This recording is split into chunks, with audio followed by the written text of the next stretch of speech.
Hallelujah आहे तिथंच सगळे. हालेलुया म्हणा मोठ्यानं. Hallelujah hallelujah. देवाची स्तुती असो. आज आपण देवाच्या वचनामध्ये आपण अभ्यास करणार आहोत आणि मागील दिवसापासून आपण ख्रिस्ती लोकांची ओळख याबद्दल आपण पाहिलेलं आहोत.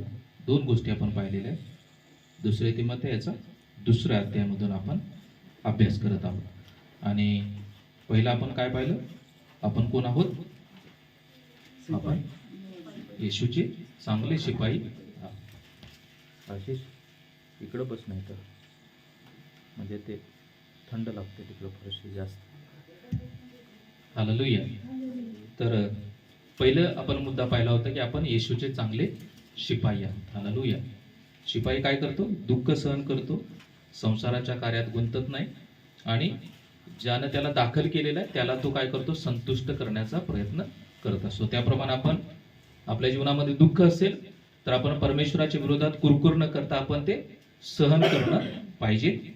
त्यानंतर संसाराच्या कार्यात गुंतलं नाही पाहिजे. याचा अर्थ की आपल्या कुटुंबाला सोडून प्रभूचं काम करत बसायचं असा नाही होत. तर संसाराच्या कार्यामध्ये संसाराच्या गोष्टीला जास्त महत्व न देता आपण परमेश्वराला महत्व द्यायला पाहिजे. या जगातील गोष्टींच्या पाठीमागे लागण्यापेक्षा आपण परमेश्वराला, आध्यात्मिक गोष्टींना जास्त प्राथमिकता द्यायला पाहिजे. आणि सैन्यात ज्यानं दाखल केलेलं आहे, याचा अर्थ की जगामधून ज्यानं आपल्याला वेगळं केलेलं आहे, पापातून मुक्त केलेलं आहे, त्याला आपण नेहमी संतुष्ट करण्याचा प्रयत्न करायचा आहे. त्यानंतर दुसरी ओळख आपण पाहिली. कोणती होती? आठवते? मागच्या रविवारी आपण देवाच्या पसंतीस उतरलेले कामकरी आहोत. देवाला पसंत असलेले, देवाला आवडणारे लोक आपल्याला बनायचं आहे. आवडणारा व्यक्तीचे गुणधर्म आपण पाहिले होते की तो भांडण करत नाही. भांडण करणारे देवाला आवडतील का लोक? कधी इमॅजिन केलेलं आहे? म्हणून आपण आपल्या कुटुंबामध्ये भांडण करणारे लोक बनायचं नाही. त्याचप्रमाणे आपण आपल्या समाजामध्ये भांडण करता कामा नये. त्यामध्ये वटवट सुद्धा सांगत आहे, वटवट सुद्धा करणारे नाही पाहिजे. त्यानंतर सत्यात चालणारा, कितीही वाईट परिस्थिती असू दे आपण नेहमी सत्यामध्ये चालणं पाहिजे. खोटारडेपणा सोडणं, या जगातील मोहाला आपण बळी न पडता नेहमी जे सत्य आहे त्या सत्याच्या मार्गावरती आपल्याला चालायचं आहे. तिसरा गुणधर्म आहे, देवाला आवडणारा व्यक्ती जर बनायचं असेल तर अनितीपासून लांब राहायचं. सगळ्या वाईट गोष्टीपासून आपल्याला लांब राहायचं आहे. आणि चौथं की वचन नीट समजून घेणारा आणि ते वचन आपल्या जीवनामध्ये त्याचं ऍप्लिकेशन करणारा, त्याप्रमाणे वागणारा आपल्याला बनायचं आहे.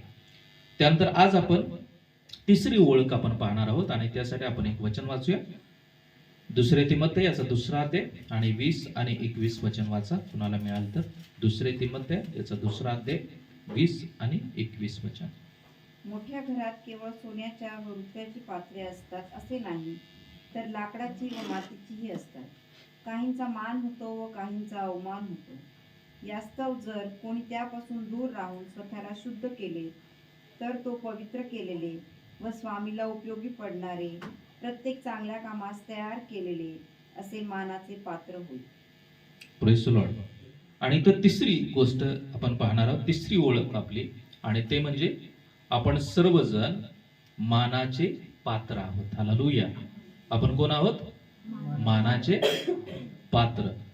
त्याला इंग्लिश जर आपण वाचलं तर त्यामध्ये असं सांगत आहे, instruments for special purpose. We are the instrument.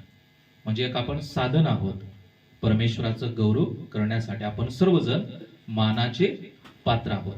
जर आपण पहिलं वचन वाचलं, 20 वचन, त्यामध्ये सांगत आहे की मोठ्या घरात केवळ सोन्याची आणि रुपयाची पात्रे असतात असे नाही. आपल्या घरामध्ये सुद्धा वेगवेगळ्या प्रकारचे भांडे आहेत. कोणते कोणते प्रकारचे असतात भांडे तुमच्या घरात? आहेत स्टीलची आहेत, अजून मातीची, लोखंड, त्यानंतर चांदीची पण असतात काही लोकांच्या घरामध्ये, कास्य, त्याची पण भांडी. वेगवेगळ्या प्रकारची भांडी असतात, परंतु प्रत्येकाचा दर्जा हा वेगवेगळा असतो. शोकेस मध्ये कोणती भांडी असतात? काय ठेवतो आपण? काचेची भांडी. त्यानंतर सोन्याची भांडी पण आपण जास्त वापरणार नाही, ते आपण थोडंसं म्हणजे चांदी किंवा सोनं त्याची भांडी. आणि जे अँटिक आयटम आहेत, अँटिक म्हणजे दुर्मिळ असे नक्षीकाम असणारे भांडे आपण कुठे ठेवत असतो? शोकेस मध्ये. हा, तर वेगवेगळ्या प्रकारचे भांडे असतात आणि प्रत्येकाचा मान सन्मान हा वेगवेगळा असतो. त्याचप्रमाणे इथं सांगत आहे की जर कोणी त्यापासून दूर राहून स्वतःला शुद्ध करेल, तो पवित्र केलेला, स्वामीला उपयोगी पडणारे, चांगल्या कामास तयार केलेले मानाचे पात्र होईल. आता आपल्या घरामध्ये वेगवेगळे भांडे आहेत, परंतु प्रत्येक भांड्याचा उपयोग होतो ना. त्या शोकेसमध्ये ठेवलेलं भांड सुद्धा कधी ना कधी आपण त्याचा उपयोग करत असतो. म्हणून भांड हे उपयोगात येण्यासाठी आहे. त्याप्रमाणे आपण सर्वजण मानाचं पात्र आहोत आणि जर आपण मानाचं पात्र आहोत तर आपण कसे पाहिजे? उपयोगात येणारे लोक पाहिजे. हालेलुया. कधी कधी आपल्याला काय वाटत असते? मी शोकेस मध्ये आहे, ठीक आहे. हा, मग हे कोणते लोक असतात? चर्च मध्ये यायचं, बसायचं, ऐकायचं, निघून जायचं, काही प्रतिसाद द्यायचा नाही. हालेलुया. ते कसे? ते काचेच्या भांड्यासारखे. हा, फक्त ख्रिश्चन, फक्त काहीच करायचं नाही. म्हणून आपल्याला फक्त पात्र बनायचं नाही. इथं कोणता शब्द आहे? मानाचं पात्र. आणि त्याच्या अगोदर जर आपण वाचलं की स्वामीला उपयोगी पडणार, दोन शब्द आहेत.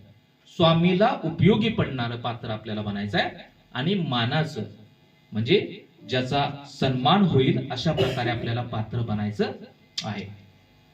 म्हणून आपण फक्त शोकेस मध्ये बसण्यासाठी आपण नाही आहोत. हालेलुया.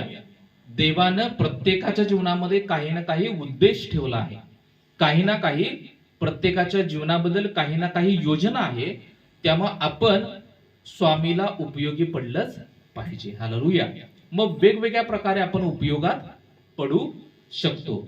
जे गिफ्ट्स आपल्याला दिलेले आहेत त्या गिफ्टचा उपयोग करून आपण प्रभूला उपयोगी पडू शकतो, देवाच्या कार्यामध्ये आपण उपयोगात येऊ शकतो आणि आपण मानाचं पात्र बनू शकतो. म्हणून आपण फक्त पात्र असून काही उपयोग नाही. हालेलुया. आपण उपयोगात येणारे लोक बनायला पाहिजे. आपला उपयोग झाला पाहिजे आणि आपण मानाचं पात्र बनायला पाहिजे. त्यानंतर काही गुणधर्म आपण पाहणार आहोत की जर आपण सर्वजण मानाचे पात्र आहोत किंवा आपल्याला जर मानाचं पात्र बनायचं आहे तर आपल्याला काही गोष्टी महत्वाच्या आहेत. सर्वजण म्हणा की मी मानाचं पात्र आहे, मी स्वामीला उपयोगी पडणारं पात्र आहे. तर आता पात्र म्हणजे भांड, त्याचा पहिला गुणधर्म आहे. आपण शोकेस मध्ये कोणतं भांड ठेवतो? सगळ्या प्रकारचे भांड आपण पाहिलेत, परंतु ठेवत असताना आपण काय काळजी घेतो? फुटणार नाही. अजून स्वच्छ करतो. घाण भांड ठेवतो का आपण? हा, आपण चांगल्या भांड्यामध्ये जेवलेलं आहे, ज्यूस पिलेल्या ग्लासमध्ये आणि आहे तसंच ठेवलंय तिथं, असं करतो का कधी? त्याला काय करतो? स्वच्छ करतो. त्यानंतर त्याला व्यवस्थित आपण चांगल्या कापडाने पुसतो आणि त्यानंतर ते आपण काय करतो? तिथं ठेवतो. हालेलुया. तसंच आहे की जर आपल्याला उपयोगात यायचं आहे देवाच्या कामासाठी किंवा देवाच्या सेवेसाठी, स्वामीच्या उपयोगात यायचं आहे आणि आपल्याला मानाचं पात्र बनायचं आहे तर त्याचा पहिला मुद्दा आहे 21 वचन वाचा पुन्हा एकदा. म्हणून जर कोणी त्यापासून दूर राहून स्वतःला शुद्ध करेल तर बस. आणि इथं सांगत आहे की त्यापासून काय करेल? तो दूर राहील. आणि पुढे काय म्हणत आहे? स्वतःला शुद्ध करेल. जर आपल्याला मानाचं पात्र बनायचं आहे, स्वामीला उपयोगात, स्वामीसाठी उपयोगात यायचं आहे तर त्याचा पहिला महत्वाचा गुणधर्म आहे तो म्हणजे शुद्धता. हालेलुया. भांड शोकेस मध्ये दिखावा करण्यासाठी किंवा ते लोकांनी पाहावं, स्तुती करावं यासाठी लावत असताना आपण पहिला त्याला धुतो, स्वच्छ करतो. त्याप्रमाणे आपल्याला जर प्रभूसाठी उपयोगात यायचं आहे आणि आपल्याला मानाचं पात्र बनायचं आहे तर इथं पहिला गुणधर्म आहे आणि तो म्हणजे शुद्धता. हालेलुया. येशू या जगामध्ये कशासाठी आला?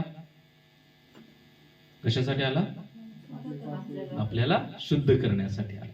आपण पापी होतो, आपण वाईट गोष्टीनं भरलेलो होतो, आपण पापांमध्ये आपण गुरफटलेलो होतो.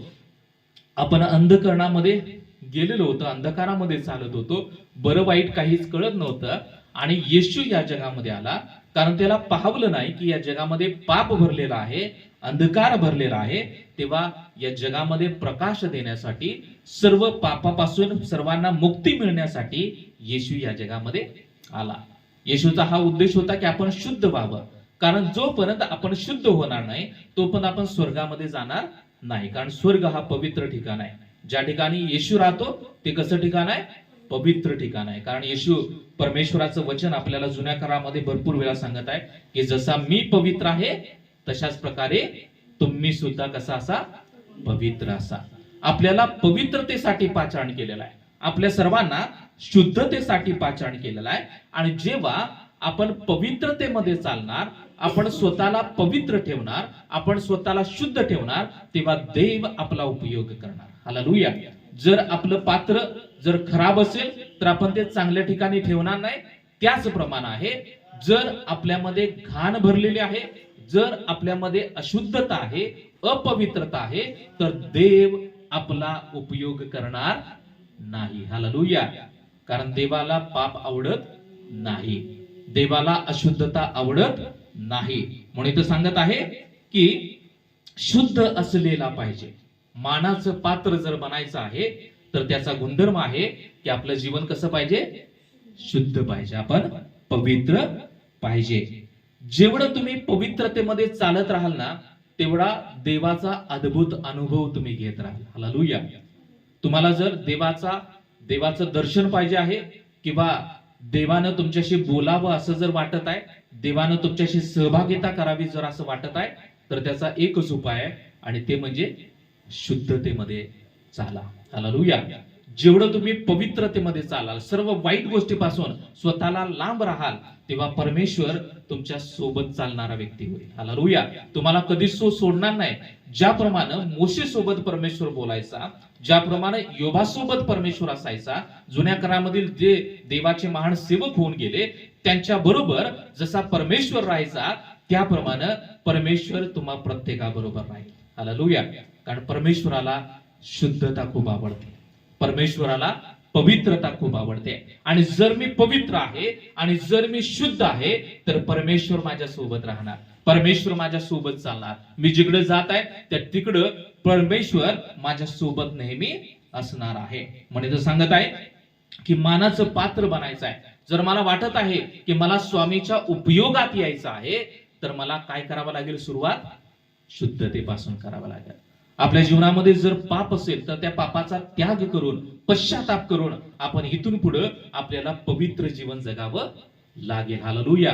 कारण प्रकाश आणि अंधकार एकत्र राहू शकत नाही. जर आपण पापामध्ये आहे तर परमेश्वर आपल्यामध्ये वस्ती करू शकणार नाही. आणि जर मी पवित्र आहे तर परमेश्वर माझ्यामध्ये वस्ती करणार. आणि जर परमेश्वर माझ्यामध्ये वस्ती करणार तर त्याचं सामर्थ्य सुद्धा माझ्यामध्ये वस्ती करणार. हालेलुया.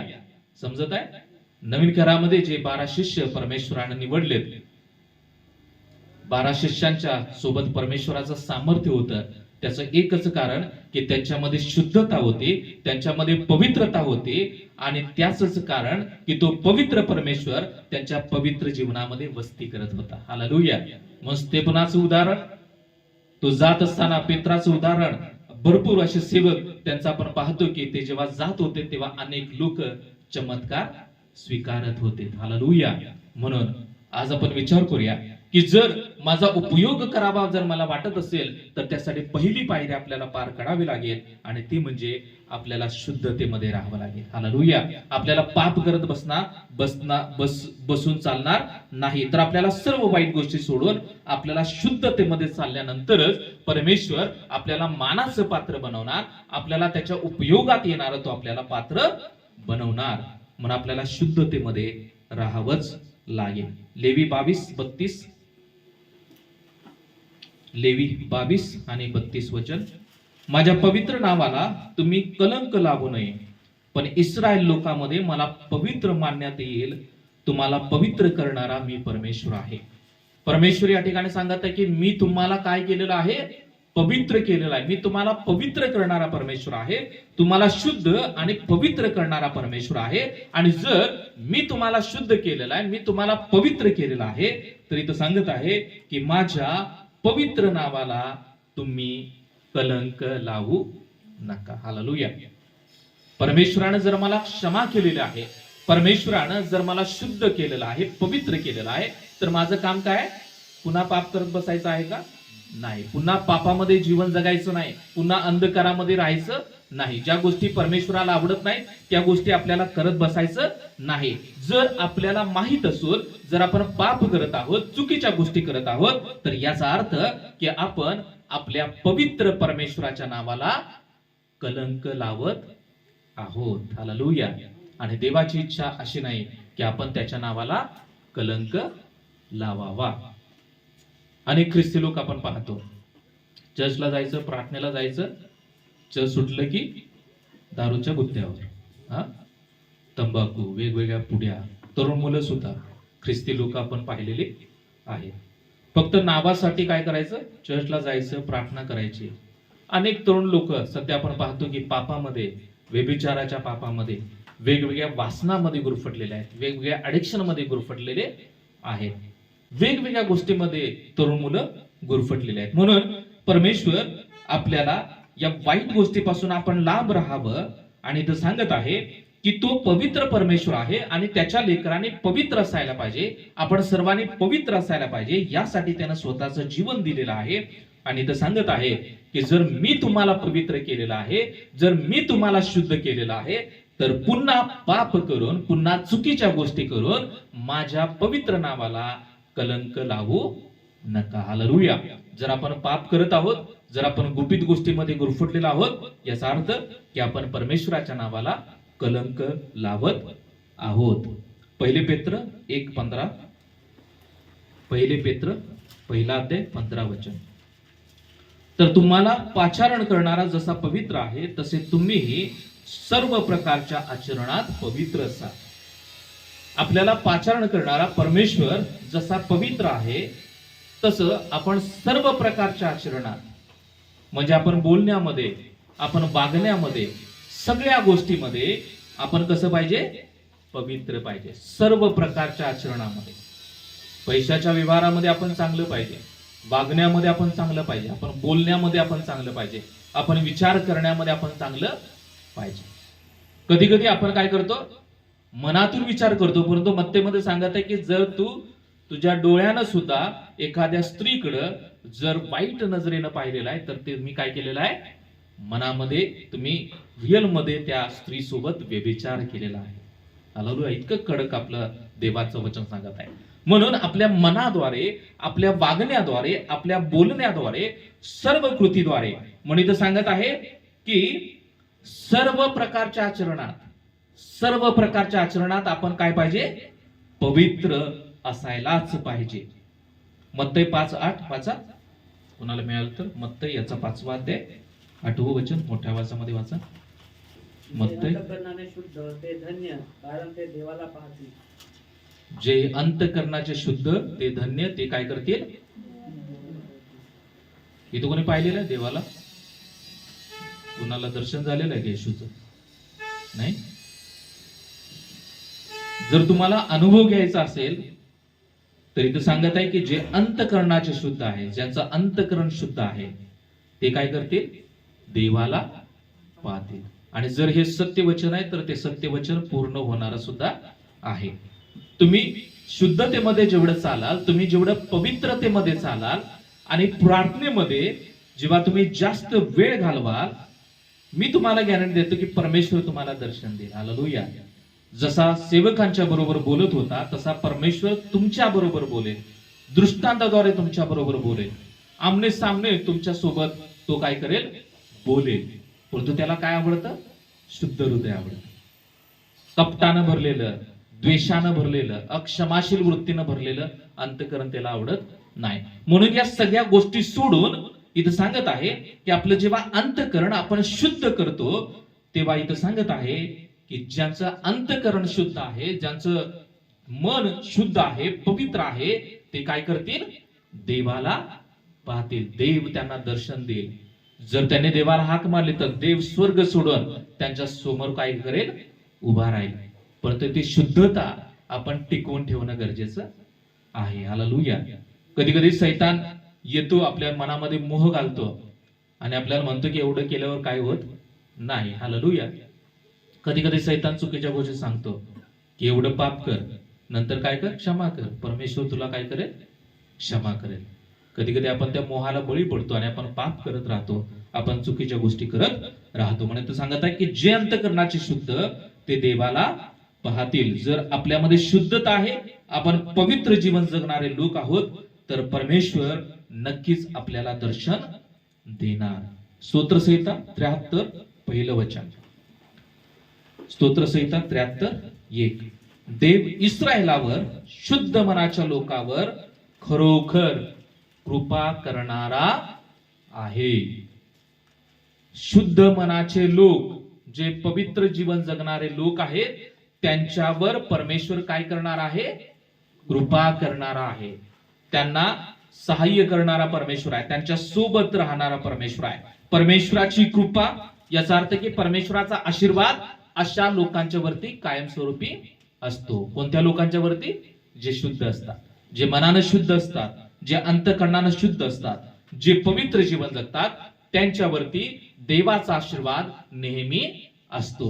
म्हणून जर मला पाहिजे देवाचा आशीर्वाद माझ्या जीवनावरती, माझ्या कुटुंबावरती असावा, तर मी आणि माझं कुटुंब कसं राहिलं पाहिजे, पवित्र जीवन जगायला पाहिजे, शुद्धतामध्ये आपल्याला राहायला पाहिजे. म्हणून पहिला मुद्दा की जर आपल्याला स्वामीला उपयोगी पडायचं आहे आणि जर आपल्याला मानाचं पात्र बनायचं आहे, तर आपल्याला काय करावं लागेल, शुद्ध राहावं लागेल. सर्व पापापासून आपल्याला लांब राहावं लागेल, आपल्याला पवित्र राहावं लागेल, आपल्याला स्वच्छ राहावं लागेल. जर स्वच्छ भांड असेल तरच आपण ते कपाटामध्ये चांगल्या ठिकाणी आपण ठेवणार. जर स्वच्छ नाही तर ते तिथं ठेवणार नाही. ते कुठं असणार, बेसिन मध्ये, घाण भांड्यांच्या ठिकाणी. तसंच आहे, जर आपण शुद्ध आहोत, जर पवित्र आहोत, तर आपण मानाचं पात्र बनणार, तर परमेश्वर आपला आदर करणार, सन्मान करणार आणि परमेश्वर आपला उपयोग त्याच्या गौरवासाठी करणार. त्यानंतर 22 वचन वाचा, 2 तिमोथेय 2:22. तरुणपणाच्या वासनांपासून दूर पळ आणि शुद्ध मनाने प्रभूचा धावा करणाऱ्यांबरोबर नीतिमत्व, विश्वास, प्रीती, शांती यांच्या पाठीस लाग. आणि या ठिकाणी सांगत आहे की दुसरी गोष्ट की आपण पहिलं पाहिलं की आपल्याला काय करायचं, शुद्ध राहायचंय, पवित्र राहायचंय. आणि दुसरी गोष्ट या 22व्या वचनामध्ये सांगत आहे की तरुणपणाच्या वासनापासून काय कर, दूर पळ. सर्व प्रकारच्या वाईट गोष्टीपासून आपल्याला काय करायचं आहे, लांब राहायचं आहे. दुसरा गुणधर्म आहे. पहिला गुणधर्म आपल्याला शुद्ध राहायचं, पवित्र राहायचं. आणि जर आपल्याला शुद्ध राहायचं आहे, पवित्र राहायचं आहे, तर त्यासाठी काय करावं लागेल, आपल्याला या सगळ्या गोष्टीपासून लांब राहावं लागेल. जोपर्यंत आपण लांब राहणार नाही तोपर्यंत आपण शुद्धतेमध्ये, पवित्रतेमध्ये आपण चालणार नाही. म्हणून सर्व प्रकारच्या वाईट गोष्टीपासून, सर्व प्रकारच्या वासनांच्या पासून आपल्याला लांब राहायचं आहे. म्हणून वासनांच्या पासून दूर राहायचं आहे. दुसरा मुद्दा की जर आपल्याला मानाचं पात्र बनायचं आहे, तर या सगळ्या गोष्टीपासून आपल्याला लांब राहायचं आहे. 1 कोरिंथ 6:18 वचन. जार कर्माच्या प्रसंगापासून पळ काढ. जे कोणतेही दुसरे पाप कर्म मनुष्य करतो ते शरीराबाहेरून करतो, शरीराबाहेरून होते, परंतु जो जार कर्म करतो तो आपल्या शरीराबाबत पाप करतो. आणि या ठिकाणी सांगत आहे की जार कर्माच्या प्रसंगापासून काय कर, पळ काढ. व्यभिचाराच्या पापापासून, वाईट गोष्टींच्या पासून तुम्ही काय करा, पळ काढा सांगत आहे. योसेफाचं जीवन, योसेफ त्याचा जेव्हा स्ट्रगल आपण पाहतो, कधी कधी आपल्याला वाटतं की योसेफाला परमेश्वराने किती उंच केलं. राजाच्या सोबत त्याला जाऊन तिथं काय केलं, परमेश्वरानं बसवलं. ती परमेश्वराची योजना होती, परंतु त्या परमेश्वराची योजना पूर्ण होण्यासाठी योसेफानं सुद्धा काहीतरी कॉन्ट्रीब्युशन केलेलं आपल्याला पाहायला मिळत आहे. म्हणून योसेफाच्या जीवनामध्ये जेव्हा मोह आला, पोटिफराची पत्नी आपण पाहिलेला आहे, ती पत्नी जेव्हा योसेफाकडे आली आणि ती मोह टाकण्याचा प्रयत्न करत होती, तेव्हा योसेफ काय केला, तिथून त्यानं पळ काढला. हालेलुया. शर्ट तिथंच सुटला आणि तो काय करत आहे, पळून गेला. त्याचा परिणाम त्याला काय भोगावा लागला, त्याला तुरुंगामध्ये सुद्धा जावं लागलं. म्हणून चांगलं काम करत असताना, चांगलं जीवन जगत असताना, सत्याच्या मार्गावरती जात असताना आपल्याला त्रास होणार, परंतु त्याचं प्रतिफळ कसं असणार आहे, एकदम उत्तम प्रतिफळ असणार आहे. सत्याचा मार्ग हा खडतर असतो नेहमी. सत्यानं जर तुम्ही चालत आहात, तुम्हाला त्रास होणार, लोक तुमची चेष्टा करणार, लोक तुम्हाला नावं ठेवणार, परंतु त्याचं प्रतिफळ तुम्हाला नक्कीच मिळणार. परंतु चुकीच्या गोष्टीकडे जात असताना काही वेळेला आपल्याला दिसेल की आपल्याला चांगल्या गोष्टी मिळत आहेत, परंतु त्या सार्वकालिक नसणार आहेत. म्हणून इथे सांगत आहे की जार कर्माच्या पापापासून, प्रसंगापासून पळ काढा. सर्व प्रकारच्या व्यभिचाराच्या पापापासून, सर्व प्रकारच्या पापापासून तुम्ही काय करा, पळ काढा. वाईट गोष्टीपासून पळ काढा. या ठिकाणी सांगत रोमकरास पत्र 13 अध्याय 14 वचन. रोम 13:14. तर तुम्ही प्रभू येशू ख्रिस्ताला परिधान करा आणि देह वासना तृप्त करण्यासाठी तरतूद करू नका. देह वासना तृप्त करण्यासाठी काय करू नका, तरतूद करू नका. म्हणजे प्लॅन बनवू नका. देह वासना पूर्ण करण्यासाठी, वाईट गोष्टी करण्यासाठी. वाईट गोष्टी करायचं असेल तर आपण काय करतो, प्लॅन करतो. आता तरुण लोक आहेत, प्रेम करणं चुकीचं आहे का, वाईट आहे? चांगलं स्वच्छ प्रेम असेल तर ते मान्य आहे, परंतु चुकीचं जर प्रेम असेल तर ते मान्य नाही. दैहिक वासना जर त्या प्रेमामध्ये आहेत तर ते मान्य नाही. म्हणून कधी कधी आपण पाहतो की तरुण लोक मुलीला प्रपोज करण्यासाठी काय काय उपद्व्याप करतात. ते प्रॉपर काय करतात, प्लॅन करतात. तसंच आहे इथे सांगत आहे की देह वासना तृप्त करण्यासाठी तुम्ही काय करू नका, तरतूद करू नका, प्लॅन करू नका वाईट गोष्टी करण्यासाठी. आणि वाईट गोष्टी करतानाच प्लॅन करावा लागतो. चोरी करायचे, अशीच चोरी होते का? चोर काय करतो, पहिल्यांदा गल्लीत फिरतो, कोणतं घर बंद आहे, किती दिवस बाहेर गेलेला आहे, चौकशी करतो आणि त्यानंतरच तो काय करतो, चोरी करतो. म्हणून वाईट गोष्टी करत असताना नेहमी तरतूद करावी लागते, त्याचं प्लॅन करावा लागतो, त्याबद्दल विचार करावा लागतो. आणि ह्या गोष्टी आपण करता कामा नये. चांगल्या गोष्टी करा, देव तुम्हाला चांगलं प्रतिफळ देणार. जर आपण वाईट गोष्टीसाठी तरतूद करत आहे तर त्याचं प्रतिफळ आपल्याला त्याचप्रमाणे आपल्याला मिळणार. 1 पेत्र 5 अध्याय 8 वचन. सावध असा, जागे राहा, तुमचा शत्रू सैतान हा गर्जणाऱ्या सिंहासारखा कोणाला गिळावे हे शोधत फिरतो. सैतान काय करत आहे, फिरत आहे.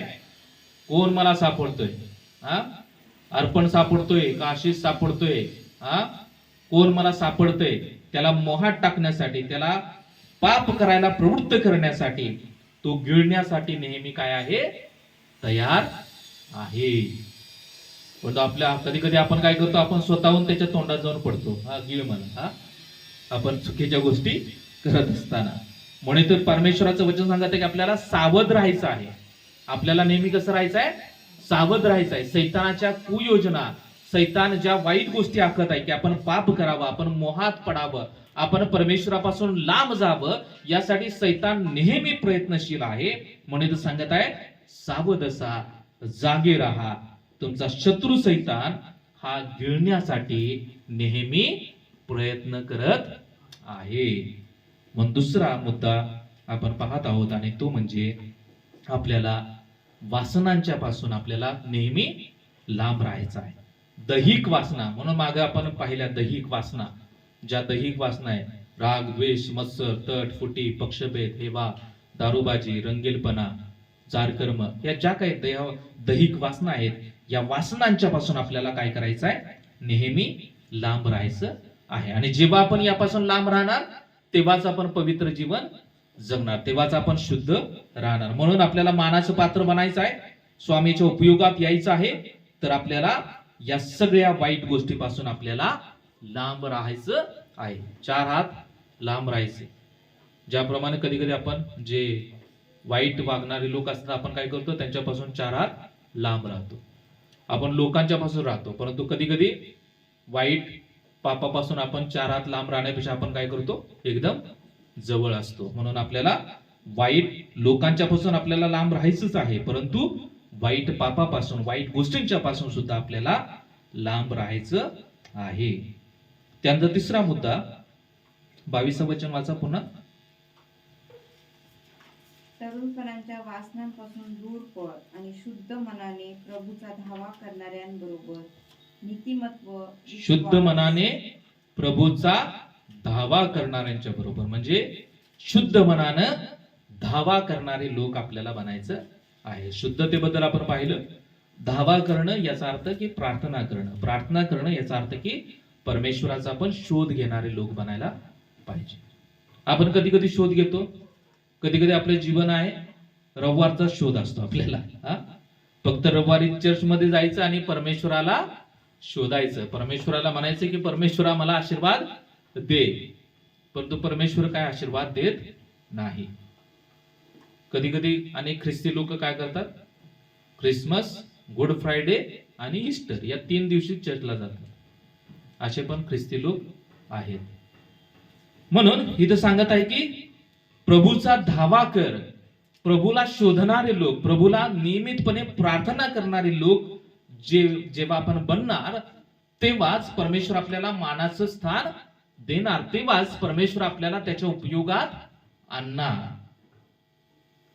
म्हणून एक सेंटेन्स मला थोडं आठवत नाही की जर आपल्याला काहीतरी आहे, नंतर मी तुम्हाला सांगेन पुढच्या रविवारी, की गुडघे झिजवण्याबद्दल आहे. गुडघे झिजवल्याशिवाय आपल्याला देव प्राप्त होत नाही. गुडघे झिजवणे म्हणजे जो व्यक्ती गुडघ्यावरती जाऊन प्रार्थना करत आहे, ज्याचे गुडघे घट्ट झालेले आहेत, त्याला त्याप्रमाणेच प्रतिफळ मिळणार. याचा अर्थ की देवाचा शोध आपण झटून करणारे लोक बनायला पाहिजे. ज्याप्रमाणे देवाच्या सेवकांनी देवाचा शोध केला, त्याप्रमाणे आपण शोध करणारे आहोत का, आपण धावा करणारे आहोत का. का फक्त रविवारी येऊन आपण धावा करणारे जर असेल तर परमेश्वर आपल्याला आपल्या आध्यात्मिक जीवनामध्ये जसं आशीर्वादित आपण व्हायला पाहिजे त्याप्रमाणे आपल्या जीवनामध्ये आशीर्वाद प्राप्त होणार नाहीत. म्हणून आपल्याला नेहमी देवाचा शोध करायचा आहे, दररोज आपल्याला देवाचा शोध करायचा, दररोज आपल्याला देवाच्या वचनामध्ये वाढायचं आहे. यशिया 55:6, परमेश्वर प्राप्तीचा काळ आहे, तोवर त्याला शोधा, तो जवळ आहे, तोच त्याचा धावा करा.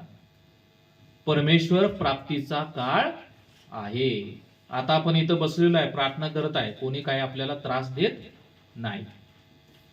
आता सरकार बदललेलं आहे. ज्या ज्या ठिकाणी ज्या पार्टीचं सरकार आलेलं आहे त्याचं मी नाव घेत नाही, त्या ठिकाणी धर्मांतरण कायदा सुद्धा पास होत आहे. आता महाराष्ट्रामध्ये येणाऱ्या दिवसामध्ये त्या गोष्टी होतील आणि भविष्यामध्ये ज्याप्रमाणे परमेश्वराने सांगितलेले की शेवटच्या काळामध्ये छळ होणार, त्रास होणार, जेव्हा येशू येणार तेव्हा कठीण प्रसंग आपल्याला भोगावे लागणार.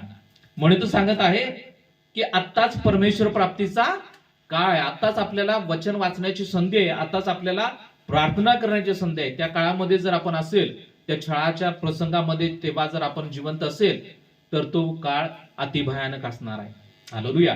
त्यावेळी प्रार्थना आपल्याला करू देणार नाहीत. आपल्याकडे बायबल आपल्या घरामध्ये भरपूर प्रमाणामध्ये उपलब्ध आहे, त्यावेळी बायबल सुद्धा आपल्या घरामध्ये उपलब्ध असणार नाही. म्हणून ते सांगत आहे की शेवटचा काळ येणार आहे, तो बिकट आहे, तुम्हाला प्रार्थना करता येणार नाही, तुम्हाला देवाचं वचन वाचता येणार नाही. म्हणून आता जो काळ आहे परमेश्वर प्राप्तीचा, त्याला शोधण्याचा, त्याच्या वचन वाचण्याचा, त्याची प्रार्थनेमध्ये वाढण्याचा, तर त्याचा काय करा, धावा करा, त्याचा रिस्पेक्ट करा, या काळाचा रिस्पेक्ट करा आणि परमेश्वराला काय करा, शोधा. हालेलुया.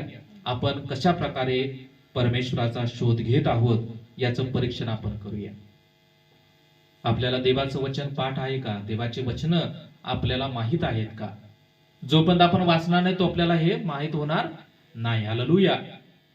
म्हणून आता हे वाचायला मिळत आहे, म्हणून आपण जास्तीत जास्त जेवढा वेळ मिळेल तेवढा वेळ आपण देवाचं वचन वाचलं पाहिजे, प्रार्थना करण्यामध्ये वेळ घालवला पाहिजे. आता हा वेळ आहे, हा वेळ जर आपण दवडला, नंतर म्हटलं की उद्या करतो, तर उद्या आपल्याला होणार नाही. उद्या कधी तो काळ येऊन आपल्या समोर उभा राहील, ख्रिस्त विरोधकाचा किंवा ख्रिस्ती छळ होणारा काळ, तर आपल्याला त्या काळामध्ये ह्या गोष्टी करता येणार नाहीत. म्हणून आताच आपण, आपल्याकडे वेळ आहे, परमेश्वर प्राप्तीचा काळ आहे, प्रार्थना करण्याचा वेळ आहे, देवाचं वचन वाचण्याचा वेळ आहे, देवाचं वचन सांगण्याचा काळ आहे.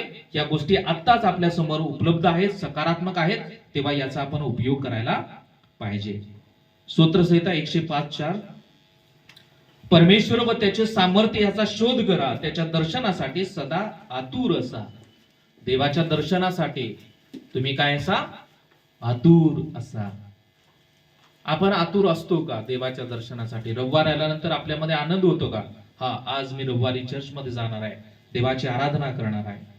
आपल्यामध्ये आतुरता पाहिजे, देवाचा शोध घेण्याची तयारी पाहिजे, त्याचं सामर्थ्य शोधण्याची तयारी पाहिजे. ज्याप्रमाणे आपण असा कधी विचार केला की जे देवाचे महान सेवक आहेत त्यांचा उपयोग होतो, त्याप्रमाणे माझा उपयोग झाला पाहिजे.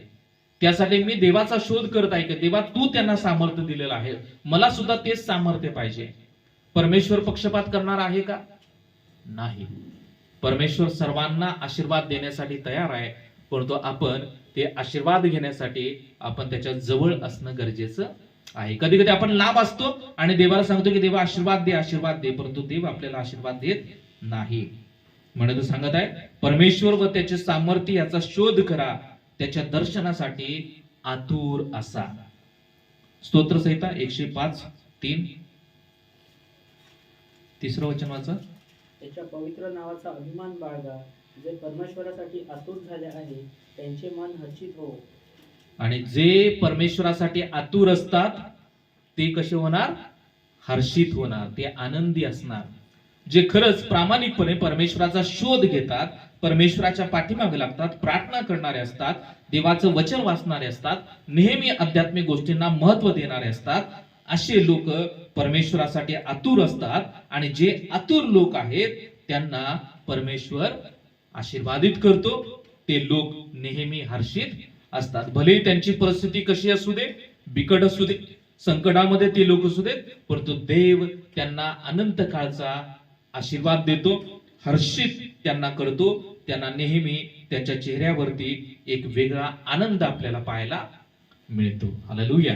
म्हणून या 3 गोष्टी आज परमेश्वराने आपल्याला सांगितलेल्या आहेत. जर आपल्याला मानाचं पात्र बनलेलं आहे, बनायचं आहे, आपण सर्वजण मानाचं पात्र असावं ही देवाची इच्छा आहे. आपण स्वामीच्या उपयोगात पडावं ही देवाची इच्छा आहे. आणि जर आपण मानाचं पात्र बनायचं आहे, स्वामीच्या उपयोगात यायचं आहे, तर पहिला मुद्दा कोणता पाहिला? आपण शुद्ध पाहिजे, पवित्रतेमध्ये चालायला पाहिजे. दुसरा मुद्दा आपण पाहिला, पापापासून दूर राहा. देह वासनेपासून आपल्याला 4 हात लांब राहायचं आहे, सर्व वाईट गोष्टीपासून आपल्याला लांब राहायचं. आणि तिसरा मुद्दा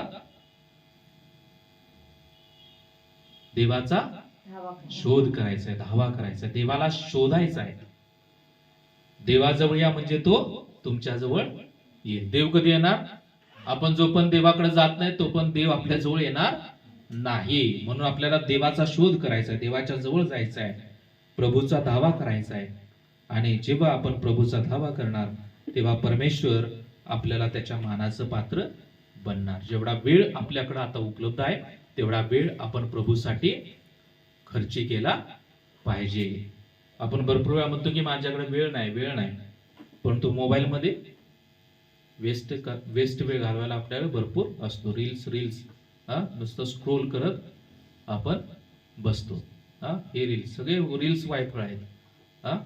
काही इन्फॉर्मेटिव्ह असतात, परंतु सगळं आता चाललेलं आहे की काय, की काही पण करा व्हायरल होण्यासाठी. आणि आपण ते काही पण गोष्टी आपण काय करतो,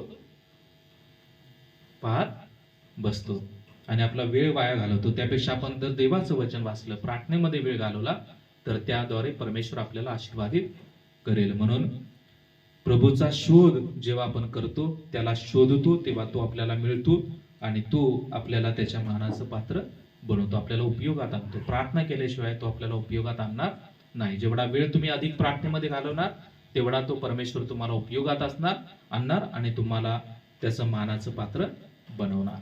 परमेश्वर वाचलेलं वचन आशीर्वादित करू. आपण सर्वजण उठून उभा राहूया प्रभूच्या सानिध्यामध्ये. Thank you Lord. Hallelujah. Thank you Jesus. Thank you Jesus. सर्वांनी डोळे बंद करूया आणि सर्वांनी आपल्या स्वतःसाठी प्रार्थना करूया की परमेश्वरा, मला तुझ्या मानाचं पात्र बनव. प्रभुदेवा, जर माझ्यामध्ये अशुद्धता असेल तर ती अशुद्धता तू काढून टाक. जर माझ्यामध्ये अपवित्रता असेल, जर कोणतंही पाप असेल, तर आज देवाचा आत्मा तुम्हाला सांगत आहे की ते पाप तुम्ही कबूल करा. आज देव तुम्हाला त्याची क्षमा करेल. म्हणून आज आपण शुद्ध राहण्यासाठी आपण परमेश्वराला प्रार्थना करूया की परमेश्वरा, मला तुझ्या मानाचं पात्र बनायचं आहे, मला तुझ्या उपयोगात यायचं आहे. तेव्हा प्रभू, मला शुद्ध राहण्यासाठी तू साह्याने मदत कर. सर्व वाईट गोष्टीपासून आपल्याला लांब राहायचं आहे, सर्व पापापासून आपल्याला लांब राहायचं आहे. त्यानंतर परमेश्वराचा धावा करायचा आहे, परमेश्वराला शोधायचं आहे. प्रियानो, परमेश्वर प्राप्तीचा काळ आहे. हा वेळ आहे की आपल्याला आपण प्रार्थना करू शकतो. हा वेळ आहे की आपण त्याचं वचन वाचू शकतो. प्रियानो, येणाऱ्या काळामध्ये कशी परिस्थिती असेल हे आपल्याला माहित नाही, परंतु हा परमेश्वर प्राप्तीचा काळ आहे. हा प्रार्थनेमध्ये वेळ घालवण्यासाठी आपल्याला मुभा आहे, देवाचं वचन वाचण्यासाठी मुभा आहे, चर्चला जाण्यासाठी आपल्याकडे मुभा आहे. तेव्हा या गोष्टी आपण गांभीर्याने घेऊन या गोष्टी आपण सतत करण्याचा प्रयत्न करूया. परमेश्वर आपल्याला याद्वारे नक्कीच आशीर्वादित करणार आहे. Thank you Lord. प्रभुदेवा, धन्यवाद देतो. आजचं वचन तू आम्हाला आशीर्वादित केलं, वचनाद्वारे तू आमची भेट घेतली, त्याबद्दल आम्ही तुला धन्यवाद देतो. आम्हा प्रत्येकाचा ताबा तुमच्या मानात देत आहे. प्रभुदेवा, तुझी इच्छा आहे की आम्ही मानाचं पात्र बनावं. तुझी इच्छा आहे की प्रभुदेवा आम्ही तुझ्या उपयोगात यावं. प्रभुदेवा, तू आम्हाला सहाय्य कर. तुझी कृपा आमच्यावरती कर. परमेश्वरा, आम्ही शुद्ध राहण्यासाठी, आम्ही पवित्र राहण्यासाठी तू आम्हा प्रत्येकाला सहाय्य कर. सर्व वाईट गोष्टीपासून आम्ही लांब राहण्यासाठी पवित्र आत्मा तू आम्हाला मार्गदर्शन कर. ज्याप्रमाणे योसेफ प्रभुदेवा सर्व वाईट गोष्टीपासून तो पळून गेला, त्याप्रमाणे आम्ही वाईट गोष्टीपासून, पापापासून आम्ही पळून जावं, लांब राहावं, यासाठी तो आम्हाला सहाय्य कर. प्रभुदेवा, आम्ही तुझा शोध करावा, आम्ही तुला शोधावं, आम्ही प्रार्थनेमध्ये वाढावं, आम्ही वचन वाचण्यामध्ये वाढावं, यासाठी तू आम्हाला सहाय्य कर. प्रभुदेवा, कधी कधी आम्ही प्रभुदेवा वेस्ट वेळ आम्ही वाया घालवतो परमेश्वरा, परंतु त्या वेळामध्ये आम्ही प्रार्थना करत राहावं. त्या वेळामध्ये परमेश्वरा आम्ही तुझं वचन वाचावं. परमेश्वरा, प्रभुदेवा, आमच्याकडे जो वेळ आहे तो आम्ही सत्कारणी लावावा, यासाठी तू सहाय्याने मदत कर. आम्ही तुला शोधण्यासाठी, आम्ही प्रभुदेवा तुझा धावा करत राहण्यासाठी तुझी कृपा कर. इथं वाचलेल्या प्रत्येक व्यक्तीला आम्ही तुमच्या मानात देत आहे. प्रत्येक व्यक्तीमध्ये शुद्धता येऊ दे. प्रत्येक व्यक्तीनं पवित्र जीवन जगण्यासाठी तू सहाय्य कर. परमेश्वरा, सर्व वाईट गोष्टीपासून प्रत्येकानं लांब राहण्यासाठी तू सहाय्य कर. प्रत्येकानं तुझा शोध करावा, तुला प्रभुदेवा प्रार्थना करत राहावं, यासाठी तुझी कृपा कर. परमेश्वरा, आजचं वचन आमच्या अंतःकरणामध्ये पडलेलं आहे, हे वचन आमच्या अंतःकरणामध्ये कार्य करू दे आणि अनेक पटीनं प्रभुदेवा तुला फळ मिळू दे, अशी आम्ही आग्रहाची प्रार्थना करताय. आम्ही सर्वजण तुझ्या मानाचं पात्र आहोत. प्रभुदेवा, आम्ही त्या मानाच्या पात्र असताना प्रभुदेवा आम्ही त्याची प्रभुदेवा त्याची किंमत करावी आणि त्याप्रमाणे आम्ही राहावं, यासाठी तो आम्हा प्रत्येकाला सहाय्य कर. इथं वाचलेल्या प्रत्येक व्यक्तीचा ताबा तुमच्या मानात देत आहे. प्रत्येकाच्या अंतःकरणामध्ये प्रभुदेवा प्रत्येकाला लक्षात येऊ दे की तू प्रभुदेवा आम्ही सर्वजण मानाचं पात्र आहोत. प्रभुदेवा, आम्ही सर्वजण तुझ्या उपयोगात पडणारं मानाचं पात्र आहोत. तू आम्हा प्रत्येकाला सहाय्य कर. आम्हा प्रत्येकाचा ताबा तुमच्या मानात देत आहे. तुझी कृपा आमच्यावरती असू दे. धन्यवाद देतो. सर्व मान, महिमा, आदर, गौरव तुमच्या नावाला देऊन प्रार्थना येशूच्या नावात करतो. आमेन. प्रभूची प्रार्थना करूया. या आमच्या स्वर्गातील बाप्पा, तुझे नाव पवित्र मानले जाऊ, तुझे राज्य हो, जसे स्वर्गात तसे पृथ्वीवरी, तुझ्या इच्छेप्रमाणे हो. आमची रोजची भाकर आज आम्हास दे, आणि जसे आमच्या ऋणास ऋण सोडले आहे तसे आमच्या ऋण आम्हास सोड, आणि आम्हास स्पर्शता नकोस, तर आम्हास वाईटापासून सोडीव, कारण की राज्य, सामर्थ्य आणि गौरव हे सर्व काळ तुझेच आहेत. आमेन. आता प्रभू येशू ख्रिस्ताची कृपा, देव बापाची प्रीती आणि पवित्र आत्म्याची सुंदर सहभागिता इथं वाचलेल्या प्रत्येक व्यक्ती सोबत आता आणि सदा सर्व काळ असो. Amen. Amen. Praise the Lord. आपण सर्वजण थोडा वेळ बसून घेऊया आणि चहापान केल्यानंतर आपण घरी जाणार आहोत. काही सूचना आहेत. तर माता सिस्टर, क्रिसमसला तुम्ही असणार आहे इथं? नाही. खरात ब्रदर तुम्ही? ओके, ठीक आहे. तर या क्रिसमसला आपण कॅरल्स थोडंसं कॅन्सल करणार आहोत. कॅरलच्या ठिकाणी आपण प्रार्थना ठेवणार आहोत प्रत्येकाच्या घरामध्ये. तर तो मी प्लॅन करत आहे. तर शेवटचा जो ख्रिसमसचा जो आठवडा आहे त्या आठवड्याच्या अगोदर 25 तारखेच्या अगोदर एक दिवस विष्णुपुरीला 2 कुटुंबामध्ये प्रार्थना होईल, कोसमी परिवारामध्ये आणि रणवीर कांगल त्यांच्या परिवारामध्ये.